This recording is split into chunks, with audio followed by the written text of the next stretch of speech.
Welcome to Shade and the City. It's your girl Treese. And as y'all know, Nels is on vacation. It's her birthday month. Well, not yet, but it's Virgo season, all right? So technically, it's her birthday month tomorrow. But yeah, y'all. So anyway, I'm here to give you the recap of the Braxtons season 1, episode 4. So if you haven't already, all of our new viewers and our returning Shade Squad, please make sure that y'all hit that like button. And if you like what you see, y'all make sure y'all go ahead and subscribe and join the squad that is shady. All right. But yeah, y'all, we appreciate you. I appreciate you being here. And just give big shout out viewers, commenters, your lucky chanceful. Appreciate you always dropping through every week, giving your insight, chiming in, as well as LTV Productions, which is one of our A1 Day ones. So we appreciate you as well. So yeah, y'all, let's get into this episode. I believe it was called Don't Get Me Lying. I believe it was called Family Legacy. So yeah, and that's definitely what it was. This episode was a little bit lighter, but still, y'all know when I if y'all watched last night's live recap with really be Family Empire Houston, y'all know I hate to see families really go at it and us, to be deep in their stuff. Um, but yeah, so we're gonna get into it and let's get shady, y'all.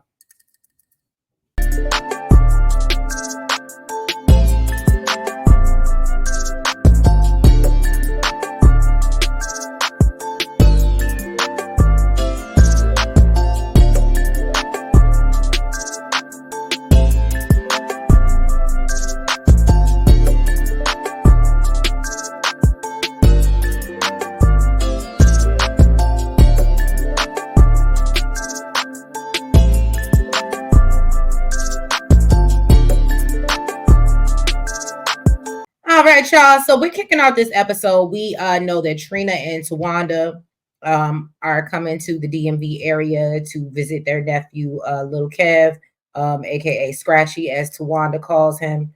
And yeah, as y'all know, Shadeinthecity, we're in the DMV area. I'm the M, Nels is the V, and yeah, we ain't got no D. But anyway, still. So yeah, so Tawanda's man, Sean, I believe his name is, makes it clear that he don't want to basically walk in on Vaughn walking around. Apparently he likes to be walk around naked. So they've decided that even though it looks like they have an Airbnb that could be set up and be big enough for all of them, I think Tawanda and Sean eventually chose to go get a hotel because they just didn't want no parts of it. Then Tawanda is questioning Vaughn on where his ring is, and then he starts to, like stumble over his words, and he's trying to explain. And he says that he lost it, and basically Trina feels like, well, then you need to get another one. It's cheap for men or whatever. But says that if he gets a new one, she gets a new one as well. And I said, well, maybe that's why he ain't got another one yet because he don't want to upgrade you. Okay. No, so then they're like, thinking of coming up of ideas of fun things to do. Now, the only thing I love seeing them do the go-karting, and I actually need to look that place up and see where that is. However, my only thing was I the only one that thought that this was an activity that they were supposed to be doing with little Kev to kind of like lighten the mood and lighten his spirits? I don't know. For some reason, I was under the impression that they were going to have him in on it, and that's not what happened. But that's neither here nor there. That was just my thoughts. Y'all can chime in the comments. Tell me if you think, was I just reaching and I just made that up? All right. So basically they plan to talk to Kevin about, some hard issues. Tony calls to check in with Trina to see how things are going. And, obviously they haven't made contact with little Kevin yet. Tony asked if they think that they should be talking to Big Kev. Now, I will forewarn y'all, a lot of this episode, and I think that's where it kind of gets heavy, or was heavy for me, is a lot of this episode surrounds the drama that's going on, the questions that we had about what's really going on between Big Kev and Little Kev, we finally get answers to. So basically, Tony feels like they need to reach out to Big Kev. Tony says that she understands that, there's some contention with the sisters and Big Kev over Tracy's funeral. I don't know if y'all remember back when Tracy passed, there was a thing, apparently, according to the sisters, it was Tracy's wishes to not have any services. She didn't want to be viewed that way. And, Tracy was more of a celebratory spirit, which I can absolutely understand. I've always said, God forbid when that time comes, I'm trying to be like New Orleans style with people dancing in the street with, my casket. That's how I feel. And pouring out a little look or something. You know what I'm saying? But I get it. Everybody has their own thing because if y'all remember, Big Kev did have I believe it was a public service at that. And the sisters obviously did not attend. But I actually remember seeing clips or watching pieces of it. That's how it absolutely did happen. And the sisters were upset about it, obviously. So she said that, basically Trina has no plans on talking to him.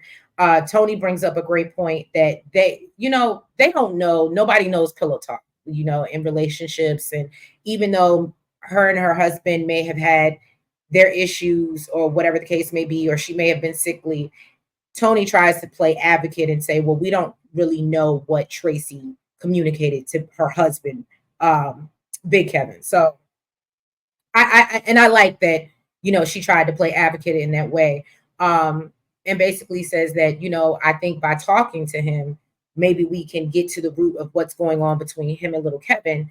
And so Trina says that she's 10 toes down, because she was in the room when Tracy passed. She absolutely knows what Tracy wanted. And so Tony agrees, they agree to disagree, but she said, but we're going to agree to have a discussion. So that's clearly going to happen. I guess we may see it happen. I don't know. Because like I said, by the time we get to this end of this episode, if it does happen, I don't think it'll be televised. Put it like that. Because Tawanda ain't having it. So then we see the two couples, they go-kart racing. Trina places last and everybody's making fun of her.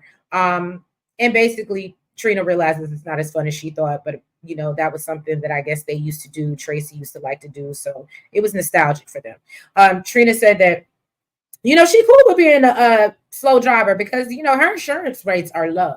And I said, I feel you, girl. I be that one. I got my little holder for my phone and everything. Cause my progressive snapshot score. Okay. I don't be playing. I need to keep my insurance low. Okay. So Trina, then they sit down and eat, and Trina asks, Sean and Tawanda about their, wedding plans because I forgot, but the last where we left off Braxton Family Values, Sean had went to Daddy Braxton to ask for Tawanda's hand in marriage. Okay, now obviously it hasn't happened. Well, we know it's happened now, but at the time of filming, this hasn't happened yet.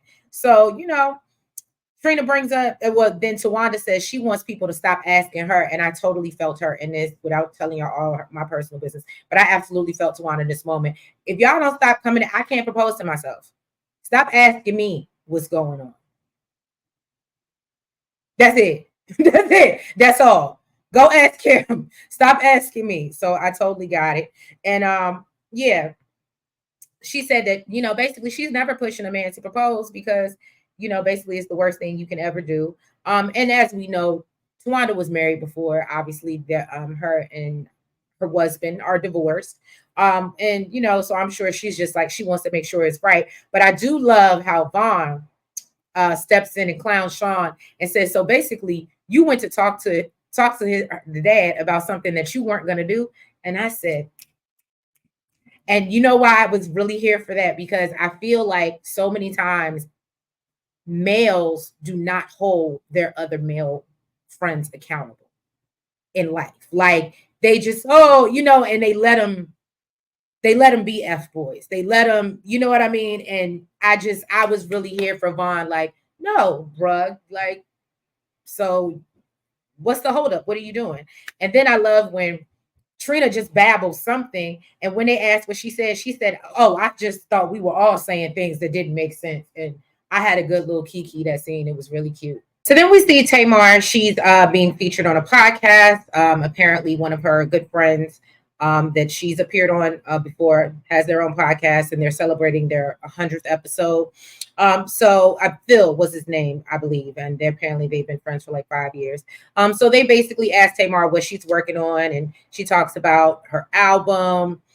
We also learned that she has an intention candle, which I didn't know about. So shout out to Tamar for, pushing her brand. I wish she would have gave us the name of it, but it's definitely something I'm going to go look up. And she says that that's kind of assisted her in her mental health journey by, obviously lighting it as crystal and, just setting an intention and manifesting, which I'm definitely into. So yeah, I'm going to look into that. But then she speaks on, basically more people need to speak on their mental health journey, or it ends up, taking them out basically. Tamar says that, when she wants to quit, she can't, because she wants to be an example for her son, Logan. And she also wants to be proud of herself. So they ask why the Braxton cameras are there. And Tamar says that, being a Braxton is her birthright and her legacy. It also comes with a lot of things. So Tamar responds that, it became important to tell Tracy's story, which is why the cameras are there. Tamar said that she wasn't on board. She was actually the last sister to get on board. And she wanted basically people to get to the real Tamar. And I think she's basically implying that she felt like she didn't get a fair shake on Braxton family values, and maybe she was painted into a character, and she really would like people to, really get to know her. And so basically they're like, so how are you, now protecting your mental health? And she basically says that, a therapist is on set every time she steps on set, which is good. And basically said, she thinks that the mental space that she's in now, she can handle it, and she won't allow herself to get into a space where she can't. So, I mean, kudos to her, even though, again, I don't know what happens on these, weekend rants, or when her and, Junior get into it or whatever, but a JR, I said Junior, JR get into it, but okay, shout out to you. So then we see everybody, the family get together to rally around Kevin. As we know, it was just supposed to be, I believe, the 4 adults and Kevin. And then Daddy Braxton shows up, and then Mikey shows up, which is their brother. His kids show up. So it was really cute. They got family friends that's there. So then, but before everybody shows up, Daddy Braxton basically pulls Sean to the side and is like, so what's up? Well, not even to the side, because Tawanda was sitting right there, right? But Tawanda realizes what's getting ready to happen. So she's like, all right, let me step outside. And so he's like, so, what's going on, my brother? What, last time you talked to me, something was supposed to be happening and it ain't happened. I ain't got that phone call with my daughter being excited. And so, Sean lets him know that he, has a plan in mind, but he just really wanted to make sure that Tawanda, sorry, forgot her name for a second. He wanted to make sure Tawanda, is truly happy, and, before they commit to anything. And, obviously she is. So Daddy, and so basically he's like, but when it does, when it happens, you'll be the first to know. And he was like, no, I don't want to be the first to know. I want Tawanda to be the first to know, and then for her to call me after. And I said, you better, Daddy Braxton. So then everybody shows up, Trina with little Kevin and all the other family members. They start reflecting on the memory of Tracy after Kevin asks how they're dealing with her passing. Kevin gets quiet. And so Vaughn, I love how Vaughn checked, and I think it was hard because nobody really knew how to. They could tell he was sad, but I can appreciate Vaughn checking in with him and being like, are you okay? And so, Kevin definitely, I don't want to say has a wall up, but is shielding himself, I guess, from probably feeling everything that he feels. Just because I'm sure it's hard. You know what I mean? Him and his mother were very close. And the fact that obviously him and his dad aren't on good terms, he probably feels really alone in this world. He's lost his wife. So poor baby. I just really, really, really feel for little Kevin. You can tell that he feels like he has to be and he absolutely, like, I understood where he was coming from. He talks about, I can't run to y'all every time something goes wrong. At the end of the day, I have to be a man. I have to stand on my own. And I have to figure this out for myself, but I appreciate y'all being there. And I absolutely understood what he was saying, but I also understand what the family was saying, but we are here for you. You know what I'm saying? So he talks more about, the divorce and how he has to go back to court. And then he says that, his mother put things in place for, him to handle of, a lot of her arrangements. And he says the confusion with his dad is because his dad believes Tracy wasn't in her right mind when she did so. So Trina starts to get emotional for little Kevin. Um, and Kevin says that, his father made him feel like it's his fault. And so Tawanda thinks that, Big Kevin is mad at little Kevin for basically what Tracy wanted. And little Kev asks, basically where he doesn't really know where he stands in his life, and he's upset that his father isn't asking about him and how he feels. And this is why I was saying in the beginning it got kind of like heavy and sad, because it's just like they're both grieving. But I think this is what it sounds like to me. I ain't trying to cast no dispersions on nobody. Y'all can drop down in the comments, let me know what you think. But it sounds to me like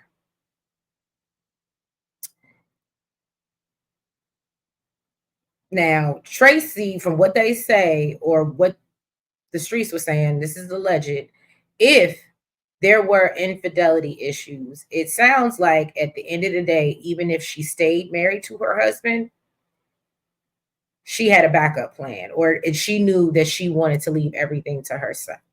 And I think that Big Kev is upset behind that, because legally her husband, like, I get it, all the things. It's crazy that you wouldn't want your son to inherit everything that Tracy left behind, because at the end of the day it's still both your child. So I don't get it. I mean, I get it, but then I don't. But yeah, I guess he took it as a jab a little bit. I basically think that Big Kev is just a little mad that you know Tracy didn't, I guess, leave him anything behind. And he feels maybe possibly slighted, and to see his son get it, it's, I guess that can cut a little, hurt a little bit. But hey, that's what, if that's what she wanted, that's what she wanted. So then we see Tamar, she's going for a workout with her friend Darius. They talk about her going to the studio the next day and preparing for her album. He also asked about her therapy and how, it's difficult she talks about how it's difficult getting into the real reasons for her and Vince, breaking up and eventually divorcing, and why she really wouldn't come back to the show. So I guess as she's digging deeper, for her book, she has to address a lot of things, with herself, to be honest with herself, because like she said, at the end of the day, the book is more of a self-help. Will y'all be going to buy a copy of Tamar's book? Just a question. I ain't being shady, I promise. But I really want to know how many of y'all actually would read her self-help book. I'm just saying. I might read it. I don't know if it, whatever. Well, y'all drop down in the comments. Let me know what you think. Anyway, so Trina goes to take little Kevin to talk to the family attorney. I believe it was Antavius. Don't get me lying, y'all. But anyway, little Kevin explains that his father felt blindsided. I think I mentioned that. The attorney says that he visited her before, he visited Tracy before she started declining, and says that he has video of her. And he says that Tracy was very clear on what she wanted, and that one person was little Kevin. Okay. Little Kevin said that his mother had been saying that since he was young. So they talk about Tracy not wanting any services, and little Kevin says that he's the lineage. His father was married into the family, and his mother trusted him and is, basically smiling down on him. And I said, you better. Basically, I got this by blood, okay? So sorry, Dad. It's just sad that again, I feel like at this time they'd be better off, I don't want to say grieving together, but helping and supporting each other in their grief. And it's just sad that unfortunately that's how grief works. Like sometimes it can bring you together, and sometimes it can actually, tear you further apart. So Tawanda runs over to hear about how the meeting went with the family lawyer. Trina says that she feels like it was a tug of war of control between little Kevin and Big Kevin from her perspective. And I think I mentioned that earlier as well. Trina says that, Tracy made these decisions long before she was diagnosed, which is what I was telling y'all. I think maybe once she started realizing I may not divorce this man, but I ain't got it to do no more. I don't know. But anyway, so Tawanda thinks Big Kev is mad at the choice that Tracy made. Trina tells her what little Kevin said about being the rightful heir, and Tawanda agrees. She's like, that's my nephew. And I was like, y'all so funny. But then Trina mentions that earlier that day, that production wanted to film Little Kevin, Big Kevin, and their father. So, and Trina makes it clear that she was not trying to give Big Kev a platform. Tawanda gets upset and demands one of the producers, I believe it was OG, come forward. She said, come to the front. If there what, come to the front, OG, okay? And then Tawanda makes it clear that Big Kev will never, ever, ever again have time on their platform. And I said, ooh. So this conversation that I think Tony wants to have, or we're trying to have, or Tawanda ain't letting it happen. And she said, don't play with me. Don't play with it. Don't play with it. Don't play with it. And it's unfortunate. It's unfortunate because at the end of the day, regardless of whether he was married into the family, that still was your family at some point in time. I'm sure at some point in time, y'all have spent Thanksgivings, Christmases, or whatever the case may be together. And it's just sad, but so yeah, y'all, that was this episode of the Braxtons. If you haven't already, y'all go ahead and hit that like button for me and make sure that you are subscribed to the channel. Make sure that you comment and make sure that you hit the notification bell. So, when we, dropping our new videos and got stuff coming out. I got to go get ready. I'm going to go meet up with Billy B so we can go to an event. Okay. So I got to go do that. But yeah, y'all. So I hope that y'all have a happy Saturday. Enjoy the rest of your weekend. Be safe this Labor Day weekend. And yeah, y'all, we'll catch you next week for another recap of the Braxtons. Bye-bye.